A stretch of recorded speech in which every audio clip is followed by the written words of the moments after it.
जोर जुर्म के टक्कर में संघर्ष हमारा नारा है।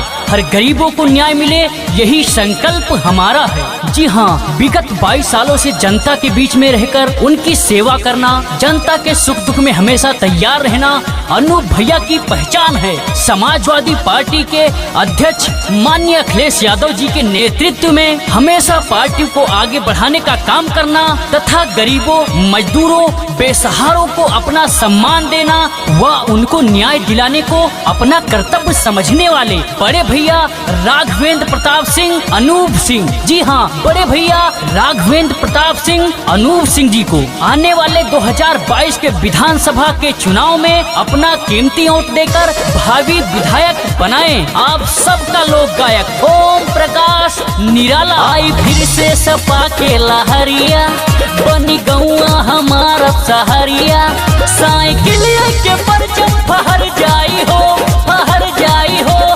फहर जाई हो। अनूप सिंह भैया के मान बढ़ जाई हो, अनूप सिंह भैया के मान बढ़ जाई हो, साइकिलिए के परचम लहर जाई हो। अनूप सिंह भैया के मान बढ़ जाई हो, साइकिलिए के परचम फहर जाई हो।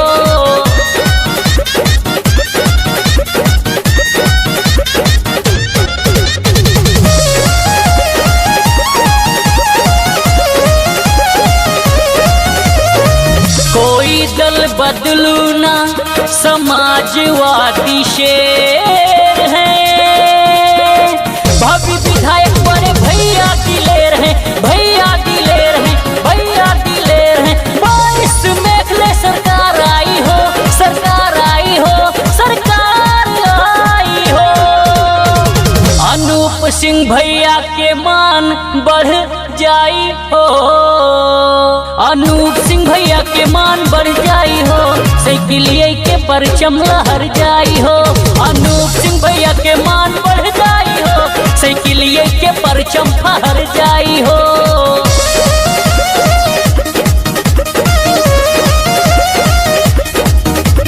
काम को अंजाम देते बात से आराम नहीं, दिल में अनूप सिंह और दूजा नाम नहीं, और दूजा नाम नहीं, और दूजा नाम नहीं। समाजवादी सपा के लहर आई हो, लहर आई हो, लहर आई हो।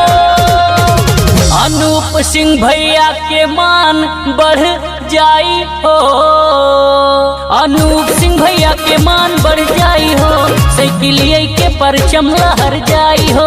अनूप सिंह भैया के मान बढ़ जाई हो, साइकिलिए के परचम फहर जाई हो।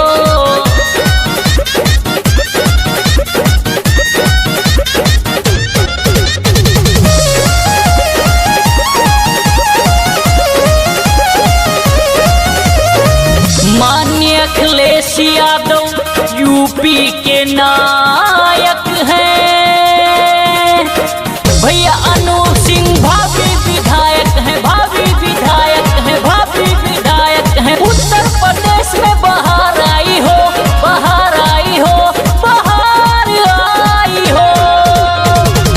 देवानंद यादव सबके समझाई हो, देवानंद यादव सबके समझाई हो, ओम प्रकाश निराला कहे गाई गाई हो। अनूप सिंह भैया के मान बढ़ जाई हो, साइकिलिए के परचम फहर जाई हो।